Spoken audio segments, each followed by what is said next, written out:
जय हिंद दोस्तों। आज अपन को भारत को अंग्लो राज्य कर्नाटक पढ़ने का पढ़ने तो कर्नाटक पढ़ने, ठीक है। क्योंकि अपन ने ऊपर से अभी तक जम्मू कश्मीर, हिमाचल प्रदेश, उत्तराखंड, पंजाब, हरियाणा, राजस्थान, गुजरात, गोवा, महाराष्ट्र, गोवा और आज अपन को कर्नाटक पढ़ने, ठीक है। यदि हम कर्नाटक की बात करते हैं तो यह पश्चिमी घाट पर स्थित है और इसके पश्चिम में अरब सागर स्थित है। कौन सा है अपना? अरब सागर स्थित है, ठीक है। अच्छा, पढ़ने से पहले हम आपको बताएं, आप लोग मैप ले लीजिए और विशेषकर आप लोग पढ़ने के साथ साथ लिखते जाएं और आपको नोट्स बनाते जाएं, ठीक है।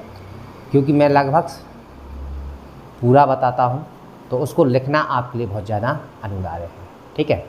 अच्छा, अगर हम कर्नाटक की बात करते हैं तो यदि हम थोड़ा सा हिस्ट्री के बारे में बताएं तो यहाँ पर आपने सुना होगा बहमनी साम्राज्य और विजयनगर साम्राज्य, ठीक है। यदि हम कर्नाटक की बात करते हैं तो यहाँ पर विजयनगर साम्राज्य का शासन था। किसका था? विजयनगर साम्राज्य का शासन था। उसके बाद और कई शासक आए, ठीक है, तो वो भी यहाँ पर राज किए हैं, ठीक है। अच्छा, थोड़ा सा हम आपको बताएं तो कर्नाटक में जो अपने ज़िले हैं कुछ आपके लिए बहुत ज़्यादा इम्पोर्टेंट है और वहाँ पर निकलने वाली जो नदियाँ हैं बहुत ज़्यादा इम्पोर्टेंट है। और ये छोटी छोटी जो नदियाँ होती हैं उनको आप विशेषकर ध्यान से पढ़ें, क्योंकि आपको पेपर में वो नदियाँ ज़रूर पूछी जाती हैं और बाद में आप लोग क्या कर देते हैं, गलती कर देते हैं। उन नदियों पर ध्यान नहीं देते हैं और वो पूछ लेती हैं। तो आपको ज़िले इसलिए बता रहे हैं क्योंकि आगे जाके इन ज़िलों से आपको जो भी जीके का क्वेश्चन बनता है वो आपको याद हो जाता है, ठीक है। तो आइए और हम चलते हैं अपने कर्नाटक के राज्य पर और उसके बारे में हमें पता चलता है कि क्या कैसा भौगोलिक, राजनीतिक और ऐतिहासिक चीज़ें हैं, उनके बारे में अपन पढ़ेंगे, ठीक है। तो सबसे पहले हम चलेंगे कर्नाटक पर और उसकी हम सीमा देखते हैं, कितने राज्यों से इसकी सीमा लगती है और कौन सा कहाँ पर स्थित है, ठीक है। तो सबसे पहले हम देखते हैं यहाँ पर, तो आपको बताया यहाँ पर क्या था? गोवा। यहाँ पर क्या था? गोवा, ठीक है। अच्छा, यहाँ पर क्या है? गोवा। ए वाली जो सीमा दिख रही है ना, सीधी लाइन, ए पश्चिमी घाट है। कौन सा है? पश्चिमी घाट है, ठीक है। तो यहाँ से यहाँ तक ये अपना क्या है? गोवा है। अच्छा, इसके हम जस्ट ऊपर चलेंगे तो यहाँ पर हमें महाराष्ट्र मिलेगा। कौन सा मिल जाएगा? महाराष्ट्र मिल जाता है। अच्छा, जैसे ही हम पूर्वी हिस्से में जाते हैं तो यहाँ पर अपन को तेलंगाना मिलेगा, ठीक है। क्या मिल जाता है? तेलंगाना मिल जाता है। और थोड़ा नीचे आते हैं तो यहाँ पर हमें आंध्र प्रदेश मिल जाता है। थोड़ा सा और नीचे आते हैं तो दक्षिण पूर्व में यहाँ पर तमिलनाडु है और उसके नीचे आते हैं तो यहाँ पर हमारा केरल है।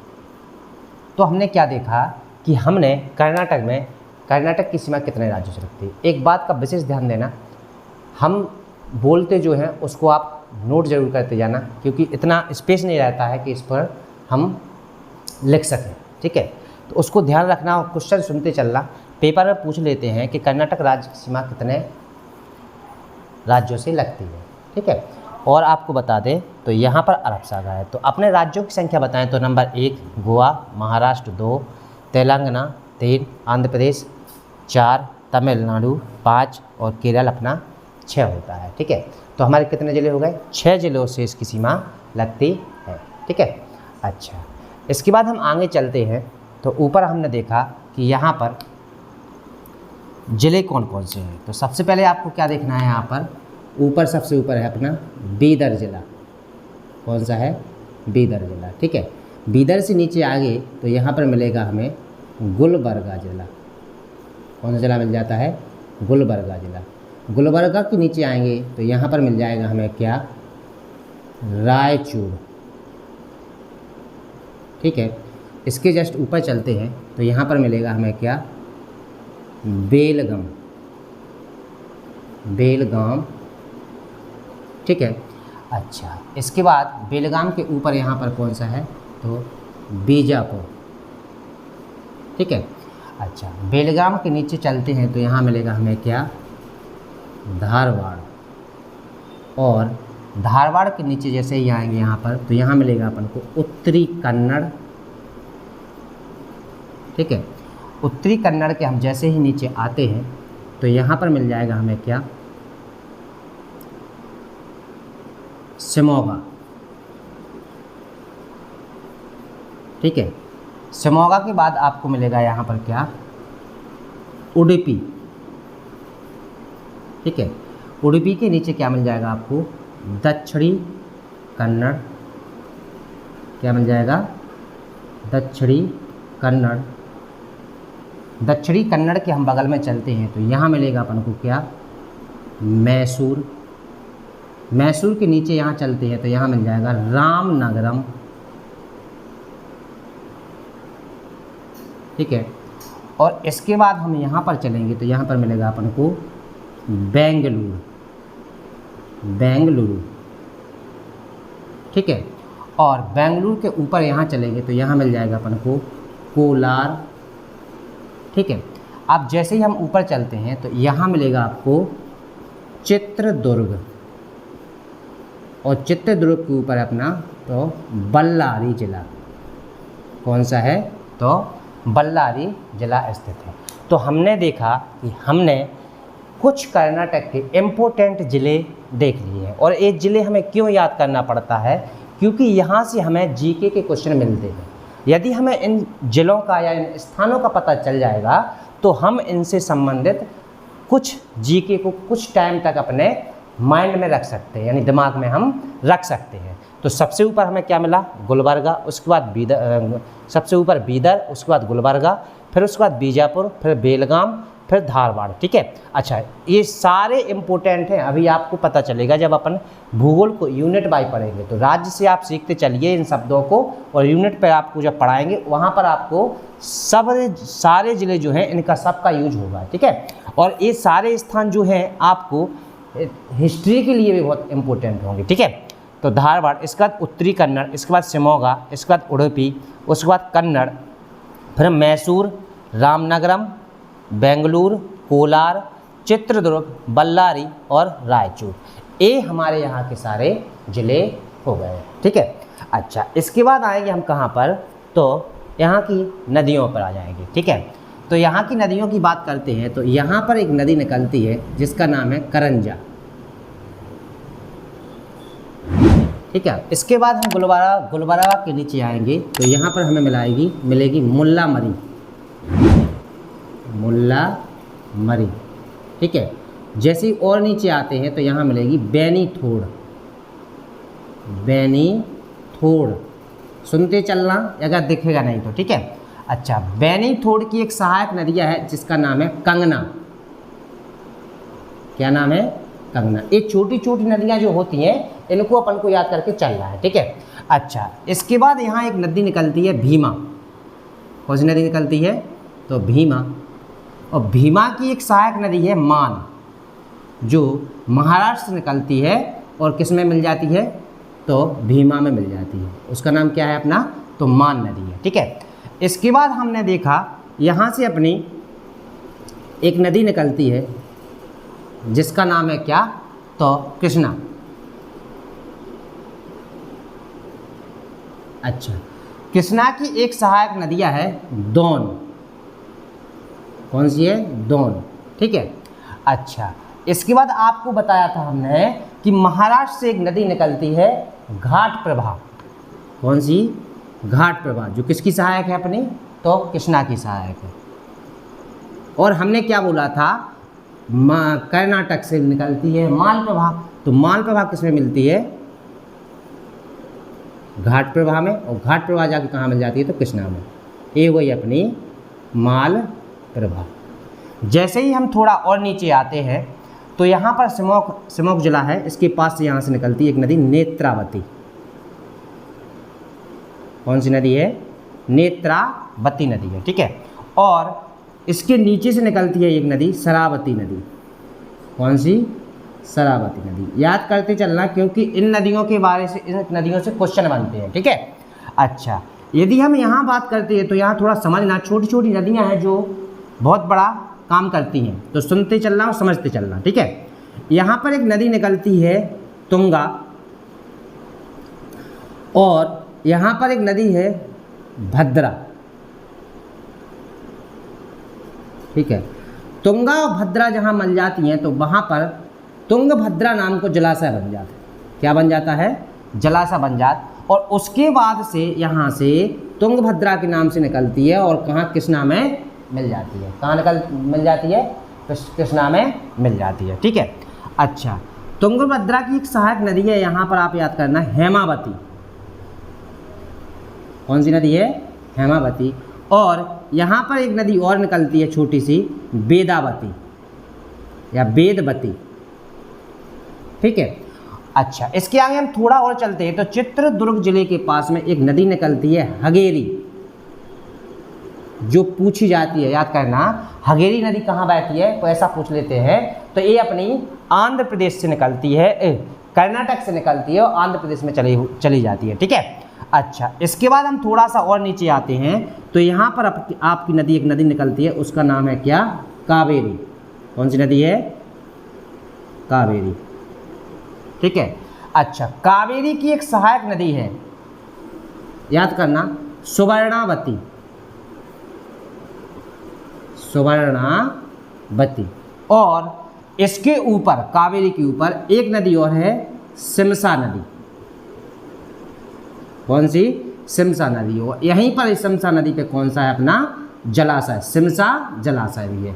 क्योंकि जो अपना कर्नाटक यानी दक्षिण भारत है, यहाँ पर तालाबों के द्वारा ज़्यादा सिंचाई होती है। किसके द्वारा होती है? तालाबों के द्वारा ज़्यादा सिंचाई होती है। तो अभी हम बताएंगे यहाँ पर कितने जलाशय है। ठीक है। अच्छा, इस तो आंध्र प्रदेश में हमने क्या देखा अभी तक? हमने यहाँ के कुछ इंपोर्टेंट जिले कर लिए, जिले के बाद यहाँ की हमने कुछ नदियाँ कर ली हैं। एक बार हम इसका रिवीजन करते हैं, उसके बाद आगे बढ़ते हैं। ठीक है। अच्छा, सबसे ऊपर अपना कौन सा जिला है? अपना बीदर है। उसके नीचे अपनी गुलबर्गा है। गुलबर्गा के बगल में अपना बीजापुर है। बीजापुर के नीचे अपना रायचूर है। अच्छा, इसके बगल में अपना कौन सा है? तो बेलगाम है। इसके बाद नीचे धारवाड़ है। इसके बाद उत्तरी कन्नड़ है। इसके बाद शिवमोगा जिला है। इसके बाद यहाँ पर उडुपी जिला है।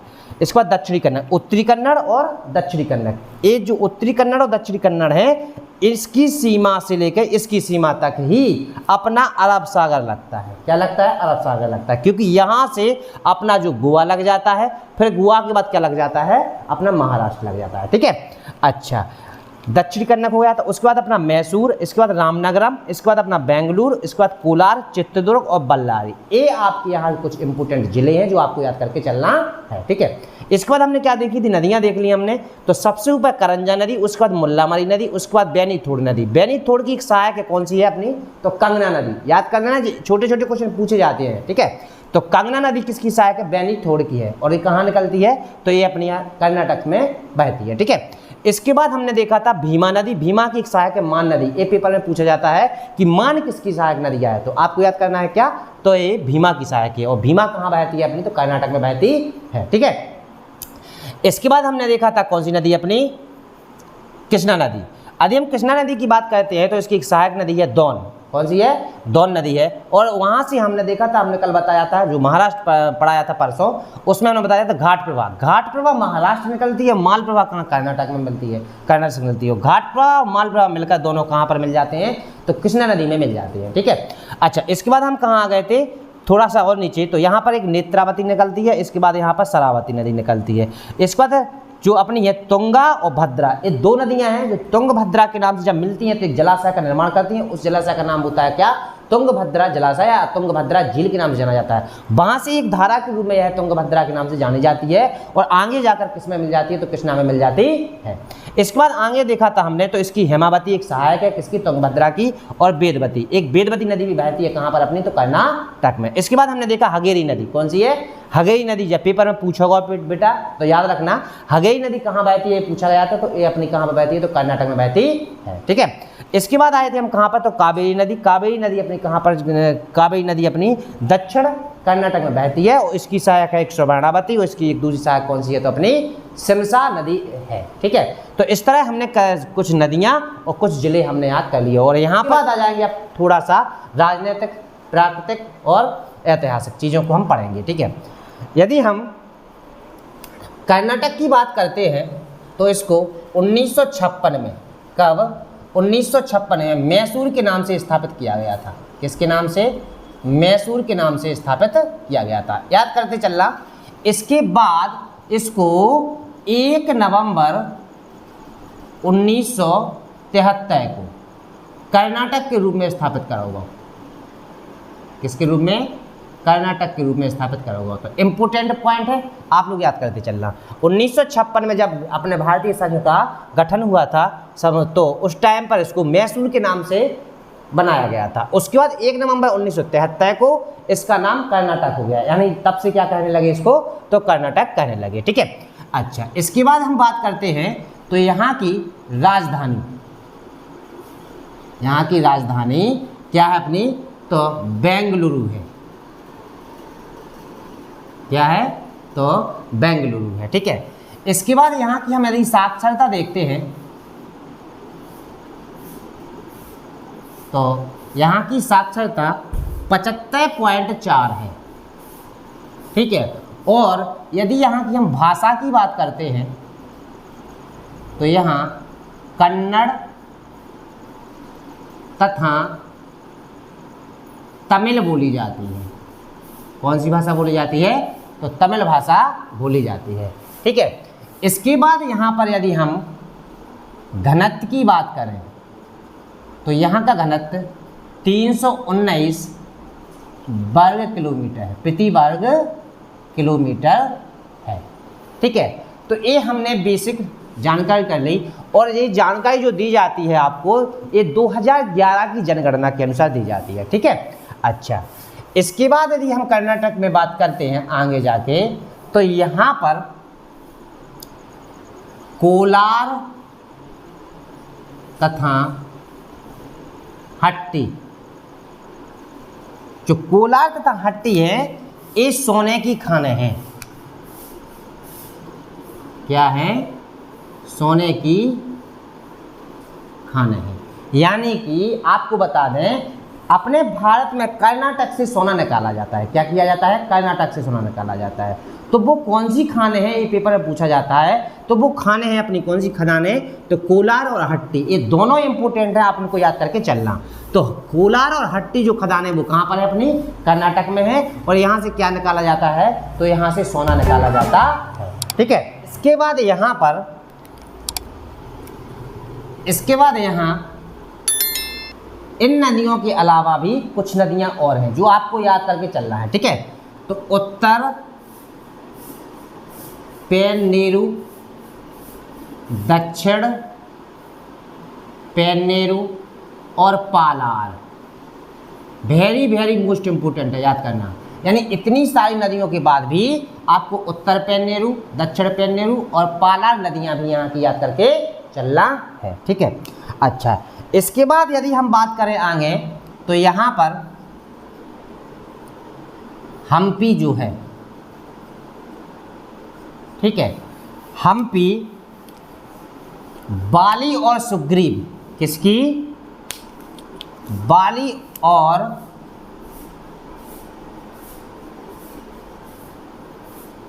सुग्रीव की भूमि बोली मानी जाती है। ठीक है, अच्छा इसके बाद कर्नाटक में आपको सिंचाई तथा पनबिजली की योजना है, तो वो आपको याद करके चलना है। तो अपनी भद्रा योजना, ठीक है, तुंगभद्रा योजना, ठीक है, शरावती योजना और लास्ट में शिव समुद्रम योजना।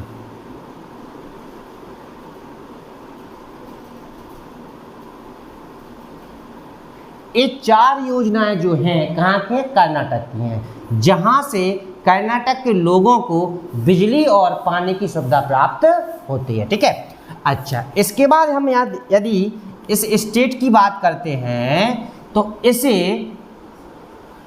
सिलिकॉन स्टेट के नाम से जाना जाता है।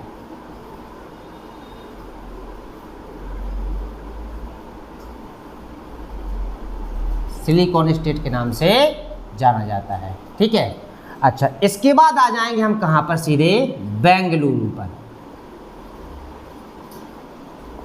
ठीक, अब आपको एक पॉइंट याद करके चलना है। यदि हम बेंगलुरु की बात करते हैं तो यहाँ पर इसे बाग बगीचों का शहर तथा सिलिकॉन वैली के नाम से जाना जाता है। किसके नाम से? तो सिलिकॉन वैली के नाम से जाना जाता है। अच्छा, बाग बगीचों का शहर सिलिकॉन वैली, क्योंकि यहाँ पर टेलीफोन, मोबाइल फोन यानी इलेक्ट्रॉनिक चीज़ों का भारी संख्या में बड़ी बड़ी कंपनियां हैं जहां निर्माण होता है इनका, ठीक है। इसलिए इसको सिलिकॉन वैली के नाम से जाना जाता है। किसको? तो बेंगलुरु को, ठीक है। इसके बाद आ जाते हैं हम कहाँ पर? तो हम्पी पर। यदि हम्पी की बात करते हैं तो सबसे पहले तो आपको एक इम्पोर्टेंट क्वेश्चन याद करके चल रहे हैं। जब विजयनगर साम्राज्य जो है तो उसकी राजधानी कहाँ थी? तो हम्पी थी, ठीक है। तो हम्पी के जो किले हैं आज उनके खंडर बचे हैं। जो किले और महल है, मंदिर है, उसके खंडर, मतलब मंदिर तो है, किले के जो किले हैं ना उनके खंडर बचे, क्योंकि विजयनगर साम्राज्य बहुत पुराना है। जब हिस्ट्री पढ़े तो उसके बारे में बताओगे, ठीक है। तो हम्पी को विश्व धरोहर में शामिल करोगे। कहाँ पर? विश्व धरोहर में शामिल किया गया, ठीक है। इसके बाद यहाँ पर किला तथा महल स्थित है, ठीक है। और यहाँ विरूपाक्ष मंदिर स्थित है, ठीक है। अच्छा, इसके बाद आ जाएंगे हम कहाँ पर? तो बीजापुर पर। यदि हम बीजापुर की बात करते हैं तो यहाँ पर किले तथा महल हैं। कौन है? किले तथा महल है। तो इन किले को 1489 में, कब? 1489 में आदिल शाह ने बनवाया। किसने? आदिल शाह ने बनवाया। इसके बाद यहाँ पर गोल गुंबद है, पेपर में पूछे जाते हैं। गोल गुंबद अर्थात गोल घर, गोल गुंबद है। और ये अपना जो कर्नाटक के बीजापुर में जो गोल गुंबद है, यह भारत में जितने स्थित गोल गुंबद हैं उन सब में सबसे बड़ा गोल गुंबद कहाँ पर है? तो अपने बीजापुर में, ठीक है। इसके बाद आ जाएंगे हम कहाँ पर? तो बीदर में, ठीक है। यदि हम बीदर की बात करते हैं तो यहाँ किले तथा महल हैं। यानी बीदर का किला कहाँ है पूछ लेंगे आप, तो किले तथा महल है, ठीक है। अच्छा, इसके बाद आ जाएंगे हम कहाँ पर? तो श्रवणबेलगोला में।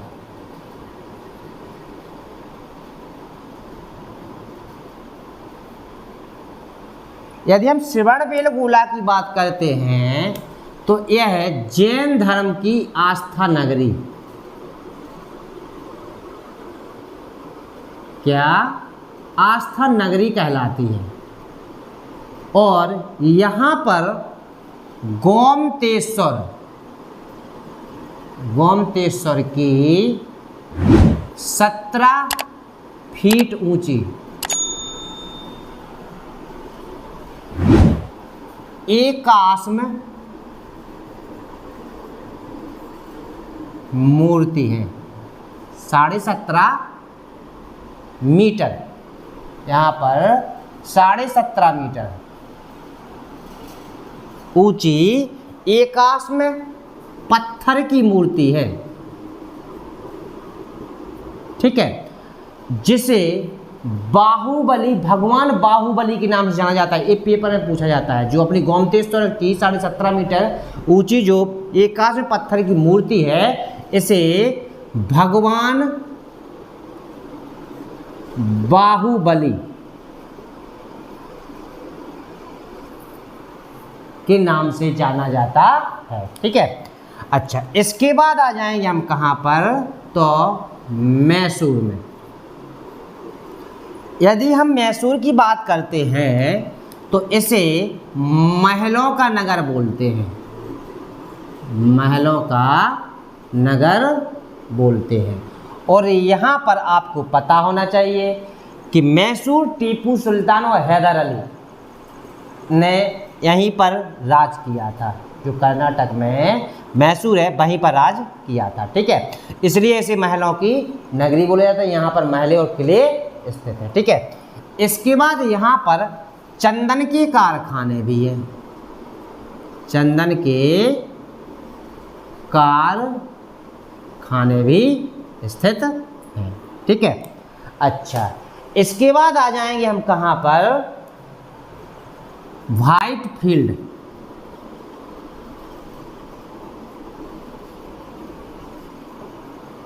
यदि हम व्हाइट फील्ड की बात करते हैं तो यहाँ पर श्री सत्य साईं बाबा, श्री सत्य साईं बाबा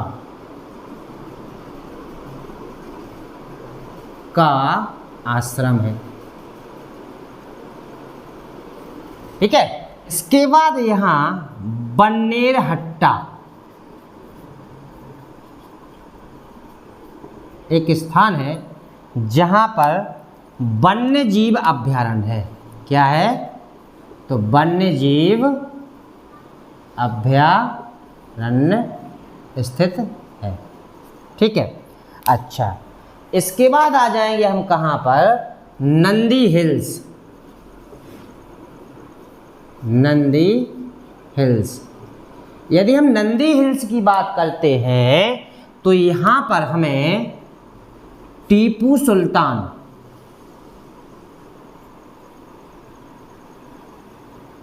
की ग्रीष्मकालीन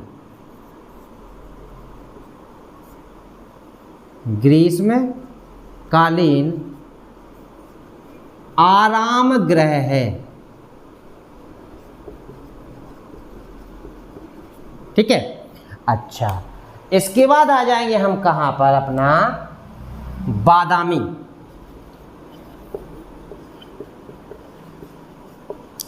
यदि हम बादामी की बात करते हैं तो यहाँ पर यह चालुक्यों की राजधानी थी।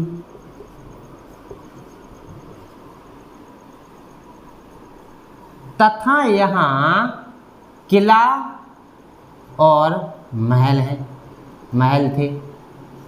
ठीक है, अच्छा इसके बाद आ जाएंगे हम कहाँ पर, बेलूर।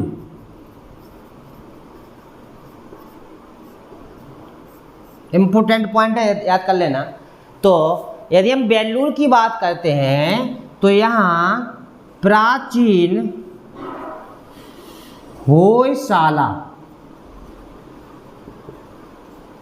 मूर्तिकला खिलाने जाना जाता है। किसके लिए जाना जाता है, तो मूर्तिकला खिलाने जाना जाता है।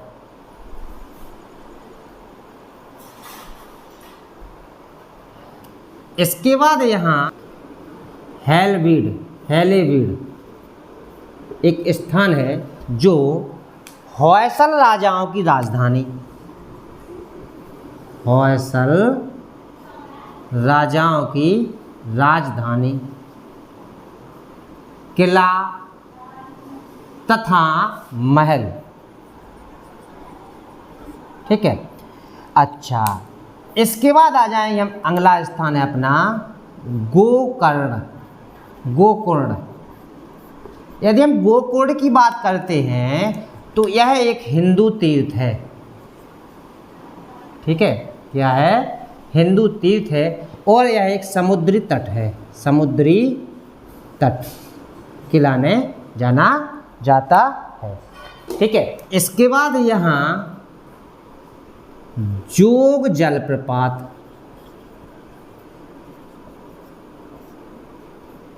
कौन सा, जोग जलप्रपात है। ठीक है, जो शरावती नदी पर है। कहाँ पर है, शरावती नदी पर। यह भारत का सबसे ऊंचा जलप्रपात है। ठीक है, अच्छा इसके बाद यहाँ पर हमें मड़िकेरी,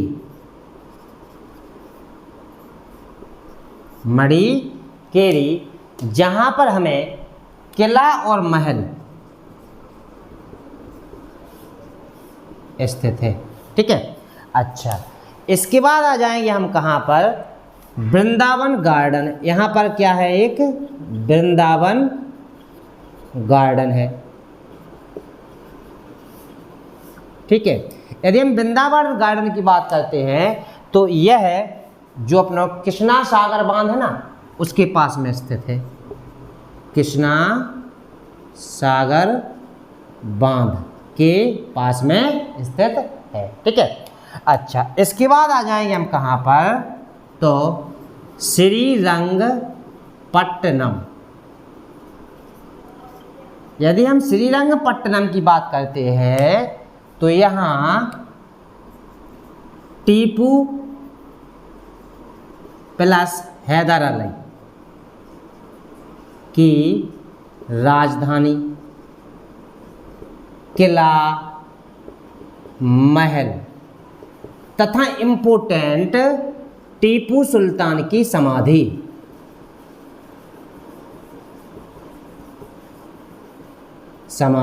कहाँ पर स्थित है अपनी, तो ये हमारी कहाँ पर है, तो श्रीरंगपट्टनम पर है, ठीक है। इसके बाद यहाँ पर हमें एक स्थान मिल जाता है उडुपी।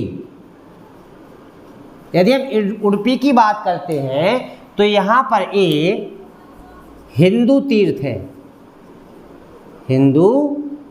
है और यहाँ पर किला तथा मंदिर स्थित है, ठीक है। अच्छा, इसके बाद यहाँ चामुंडेश्वरी मंदिर, चामुंडा पर्वत तथा नंदी मूर्ति स्थित है, ठीक है। अच्छा, इसके बाद यहाँ पर इम्पोर्टेंट पॉइंट है नंदी हिल्स। कौन सा अपना, तो नंदी हिल्स कुद्रेमुख तथा कोडचदरी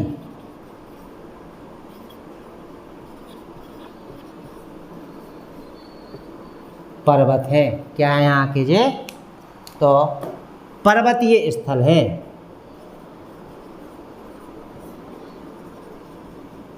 ठीक है। इसके बाद यहाँ पर योग, गोकक, शिव समुद्रम,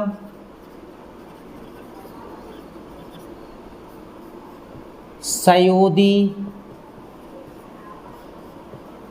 तथा हैब्बे, कलहट्टी यहाँ की क्या है, तो जलप्रपात हैं। क्या है, तो जलप्रपात है, ठीक है। इसके बाद यहाँ पर लास्ट पॉइंट भद्रा जलाशय, लिंगनमक्की, वाणी विलास,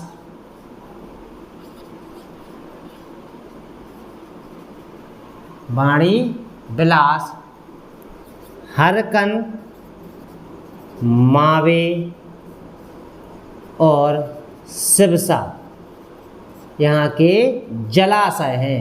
क्या है ये, जलाशय यानी सागर तालाब है।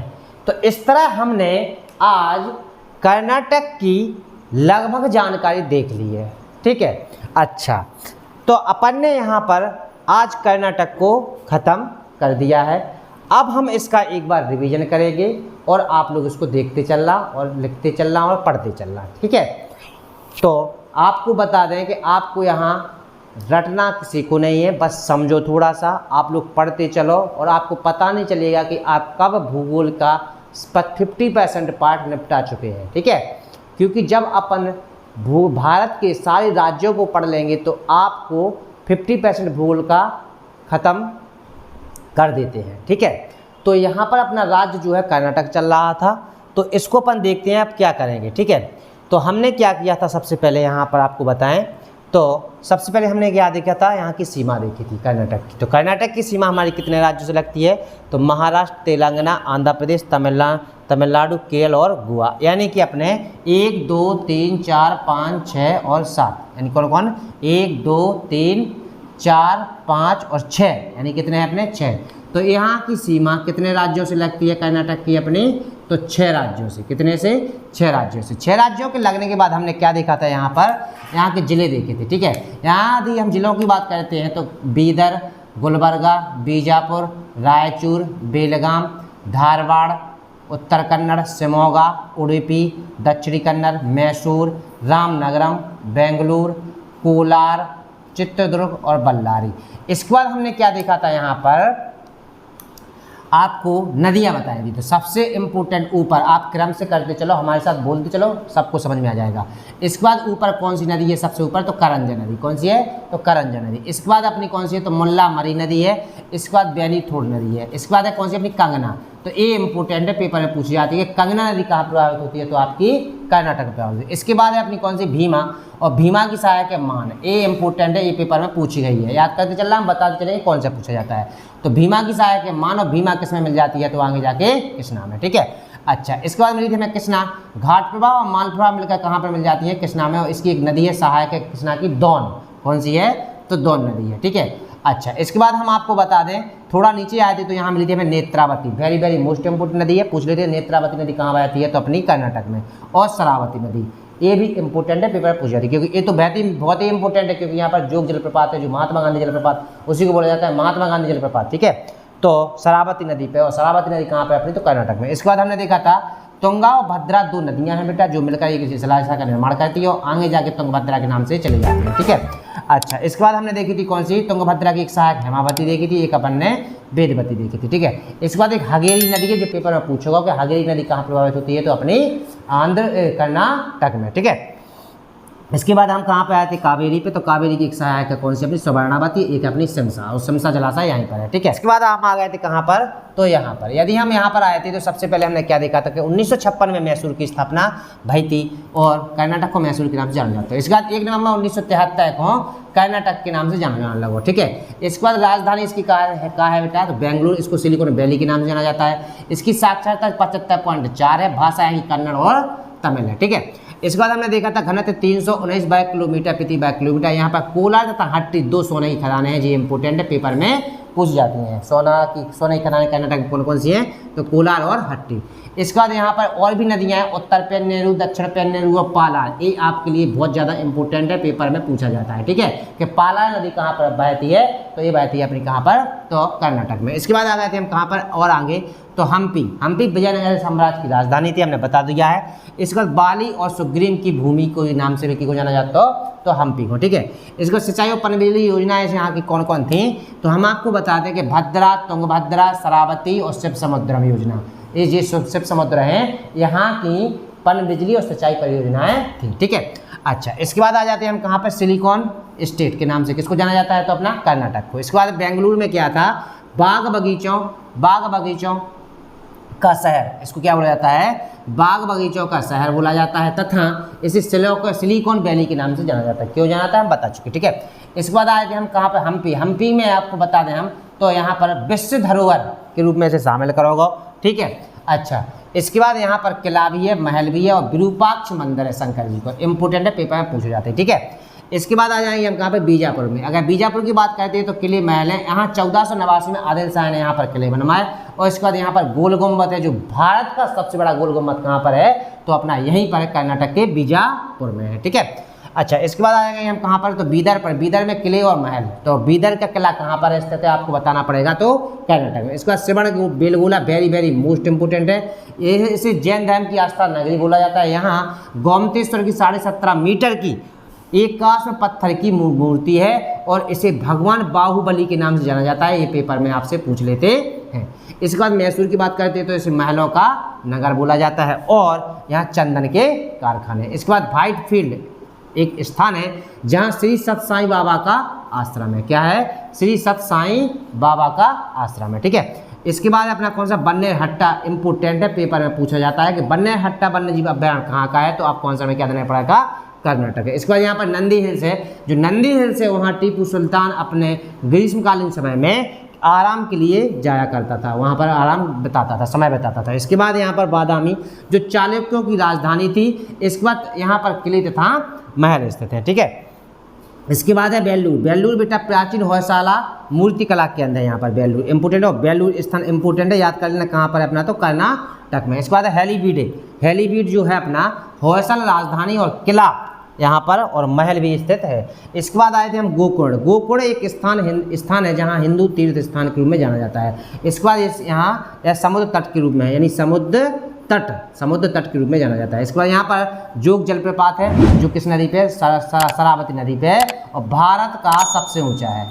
कैसा है? भारत का सबसे ऊंचा है, ठीक है। अच्छा, इसके बाद हम आ चलेंगे कहाँ पर, तो मडकेरी। मडकेरी की बात करें तो यहाँ पर किले तथा महल है। इसके बाद वृंदावन गार्डन पूछ लेते हैं पेपर में, वृंदावन गार्डन कहाँ है पे, तो आंसर का देना यहाँ पर कर्नाटक, और जो कृष्ण सागर बांध के पास में। इसके बाद आ गए थे हम कहाँ पर, श्रीरंगपट्टनम पे आ गए थे। श्रीरंगपट्टनम जो है यहाँ पर टीपू तथा हैदर अली, बहुत अच्छी कहानी है, जब हिस्ट्री पढ़ाएंगे तब बताएंगे।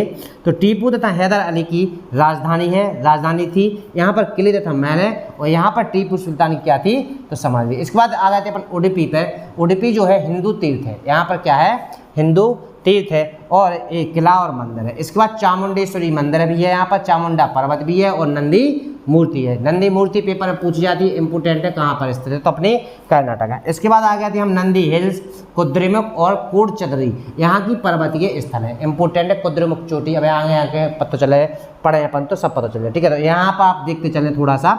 इसके बाद जोग, गोकाक, शिव समुद्रम, सयोदी, हैब्बे और कलहट्टी, यहाँ के क्या है, जलाशय है। ये क्या है अपने, तो जलाशय यानी सागर, तालाब या जलाशय कह लेते हैं यहाँ पर, ठीक है। अच्छा, इसके बाद आ गए हम कहाँ पर, तो भद्रा, लिंगनमक्की, बाणी विलास, हरकनमाड़ी, शिवसा जलाशय, ये क्या है अपने, तो जलाशय, ठीक है। अच्छा, यहाँ पर ये अपने क्या है, तो जलप्रपात है। ये कौन थे अपने, हाँ जी, ये कहते हैं अपने क्या थे, जलप्रपात, ठीक है। और ये अपने नीचे वाले क्या हैं, तो अपने जलाशय है। क्या है ये अपने, तो जलाशय है। इस तरह हमने देख लिया, कर्नाटक के बारे में पढ़ लिया है, ठीक है। अच्छा, अब थोड़ा सा हम आपसे दो चार बातें और कर लें।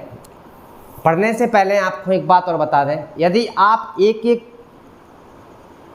राज्य से करते चलेंगे तो आपका स्वाभाविक है, आपकी जीके का जो ज्योग्राफी का कॉन्सेप्ट है वो आपका ख़त्म हो जाएगा। अच्छा, और दूसरी बात, आप लोग माइंड से ये बात निकाल दें कि जीके अथाह है। यदि हम किसी भी सब्जेक्ट को नियमित रूप से और विधिवत रूप से एक एक करके पढ़ते हैं तो आपको ज़रूर आपको लगभग इतना हो जाता है जितना हमें ज़रूरत होती है। हम मानते हैं कि जीके अथाह है, हम उसको पूरी तरह से नहीं कर सकते, लेकिन हम कोशिश कर सकते हैं पूरा करने की। तो हमारे साथ चलिए, आपके साथ हम कोशिश करते रहेंगे और आपको भी पता चल जाएगा जब आप पेपर देने जाएंगे तो आपको, हमें नहीं लगता है कि यहाँ से ज़्यादा आपसे पूछा जाएगा। यदि आप छोटे मोटे टेस्ट दे दे तो यहाँ से हो जाएगा, बट यहाँ से ऐसा नहीं है, बड़े टेस्टों में यहाँ से भी क्वेश्चन फंसेंगे आपके लिए, यानी आएंगे, पक्का है और आएंगे, ठीक है। अच्छा, तो आप लोग बस लिखते चलें, पढ़ते चलें और सीखते चलें, ठीक है। अच्छा, यदि आप लोगों को वीडियो अच्छी लगती है तो लाइक करें, कमेंट करें, शेयर करें और सब्सक्राइब करते जाएं। जो न्यू व्यूअर हैं वो लोग सब्सक्राइब करते जाएं। अभी क्या है, स्टार्टिंग है, अभी तो बहुत कुछ पढ़ना है अपन को।